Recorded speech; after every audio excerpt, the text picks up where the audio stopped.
Lettre à ceux qu'on appelle rétrogrades. Il y a quelques années, j'ai reçu la pensée d'écrire une lettre à ceux qui, dans les églises, sont appelés rétrogrades. C'est un mot utilisé le plus souvent dans les églises protestantes évangéliques, endroit d'où je suis issu. Mais je reste convaincu que toutes les dénominations chrétiennes ont d'une manière ou d'une autre leurs rétrogrades. Avec le temps, j'ai vu de nombreux amis qui ont abandonné la foi, ou du moins qui n'allaient plus au culte, à la messe, dans les assemblées, appelez-le comme vous le voulez. Beaucoup, malheureusement, ont fait de mauvais choix de vie, abandonnant petit à petit la foi qu'ils avaient eue dans le Dieu de la Bible. Cette lettre n'a pas pour but de les blâmer et de les enfoncer encore plus. Au contraire. Qu'est-ce qu'un rétrograde? Ce mot barbare vient a priori du lexique automobile, qui signifie rétrograder les vitesses. En clair, pour certains, ralentir, s'essouffler, s'arrêter. Il est utilisé pour définir des personnes qui quittent les assemblées, s'embrouillent avec les anciens ou le pasteur, ne sont pas d'accord avec les choix qui sont pris, décident de vivre différemment, et cela a pour conséquence la séparation complète avec les personnes. Je ne dis pas que les rétrogrades ne sont responsables de rien, je dis juste que celui qui s'en va prend généralement tous les torts. Les raisons pour lesquelles il y a des divisions dans les églises, car oui, il y en a trop souvent, peuvent être d'ordre humain, par exemple. Les chrétiens ne s'entendent pas entre eux et ça arrive partout, mais ce n'est pas une raison pour se haïr. D'ordre financier, la gestion des offrandes laisse quelquefois à désirer. D'ordre spirituel, les points de doctrine séparent les églises, mais également les membres d'une église. Il suffit de voir le nombre de dénominations chrétiennes pour réaliser cela. D'ordre personnel, la foi est une rencontre personnelle, mais quand les personnes ne vivent plus selon les principes bibliques, cela crée des séparations. Je ne donnerai pas de détails, ce n'est pas cela l'important de la lettre. Et d'autres raisons encore. Alors si je reconnais que des personnes ont quitté les églises par désaccord, pourquoi leur écrire une lettre aujourd'hui? La question est plutôt que deviennent les personnes qui quittent les églises? Une partie rejoint d'autres églises de la région ou à distance via Internet, c'est à la mode, mais cela empêche la communion fraternelle.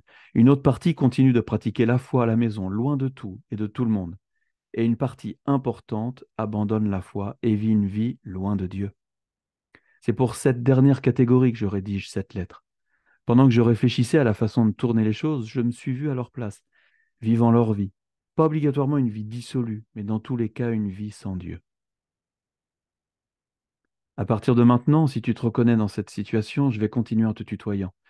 Je suis certain que régulièrement, tu te rappelles ces moments où tu écoutais la parole de Dieu, chantais, passais de bons moments fraternels, et tu réfléchis aux petits restes que tu as transmis à ta femme, à ton mari, à tes enfants, à tes petits-enfants. Tu te rappelles les histoires de la Bible que tu entendais ou lisais, de cet homme appelé Jésus, Yeshua en hébreu, qui a changé la face du monde par son sacrifice.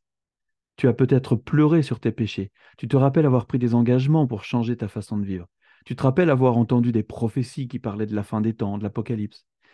J'ai une chose à te dire maintenant. Les derniers temps sont là et tu vis séparé du Père. Si tu continues à te dire depuis la séparation, je n'y mettrai plus jamais les pieds, je ne veux plus rien entendre de l'Église, tout ça c'est fini pour moi, j'ai été trop déçu, c'est compréhensible. Cela ne veut pas dire que tu ne veux plus rien entendre de Dieu.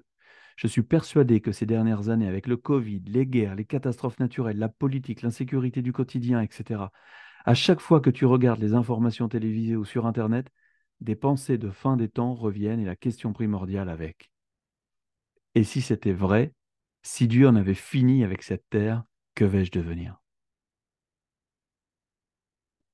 Tu crois encore en Dieu? Tu te dis peut-être parfois que tu devrais y revenir, peut-être même en parler à ton ou ta conjointe, à tes enfants, tes amis, mais que vont-ils penser de toi?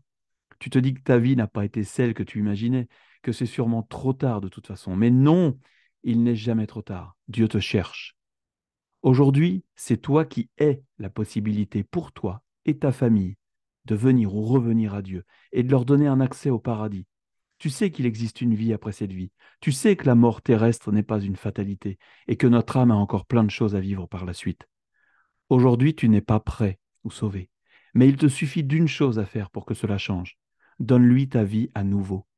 Crois que son fils, Yeshua, est mort pour le salut de ton âme à la croix il y a 2000 ans à Jérusalem. Crois qu'il est le seul moyen d'accéder à la vie éternelle. Jean 3,16 nous dit car Dieu a tant aimé le monde qu'il a donné son Fils unique, afin que quiconque croit en lui ne périsse point, mais qu'il ait la vie éternelle. Donner sa vie à nouveau à Dieu, c'est opérer un demi-tour. Revenir sur le chemin qu'il avait prévu à l'origine pour toi. C'est changer de style de vie, choisir de lui obéir, choisir de lui parler, choisir de l'aimer. Est-ce que ça va être facile? Sûrement pas, car il y en a un qui ne veut surtout pas que tu changes. Lui aussi veut ton âme. Mais sachant tout l'amour que Dieu a pour toi, il vient également te donner les armes dont tu as besoin pour réussir ce changement de vie. En fait, il ne s'agit pas tant de se vider de ce qui ne va pas que de se remplir de Yeshua et de sa parole avec un esprit de bonne volonté pour l'accomplir. Étonnamment, il prendra de plus en plus de place et peu à peu le nettoyage se fera. Choisis la vie afin que tu vives. Dieu veut ton retour dans sa famille. Alors fortifie-toi et prends courage. Je vais terminer ma lettre ici, j'espère qu'elle aura fait écho en toi et que tu décideras de revenir à la maison du Père. Quelques petits conseils. Procure-toi une Bible et lis-la. Prends du temps dans la prière chaque jour. Parle-lui tout simplement. Demande-lui pardon. Et entoure-toi de croyants véritables qui pourront t'aider dans ton cheminement. Sois béni. Et Josué 24,15 dit, Moi et ma maison, nous servirons l'Éternel.